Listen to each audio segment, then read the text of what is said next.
Here are the simple steps to manage 2 Instagram accounts using the Meta Creator Studio.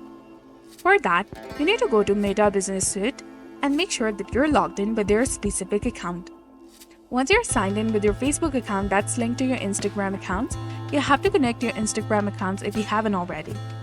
Go ahead and tap on Connect Instagram and then log into your first Instagram account. Repeat this process to log into your second Instagram account as well. And after that, you can switch between accounts. Both accounts will be visible in the Creator Studio. And use the drop-down menu to select and manage each account. And then you can create, schedule, and analyze posts for each account separately. You can create posts, ads, reel, story, and many more, and even bulk upload reels and videos and go live.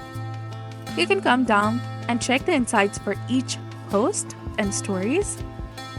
And you can go through other settings as well in the business settings. This way, you can efficiently manage multiple accounts on Meta Creator Studio. So this was all about it. If you found this guide helpful, please like, share, and subscribe. Thanks for watching. See you in the next one.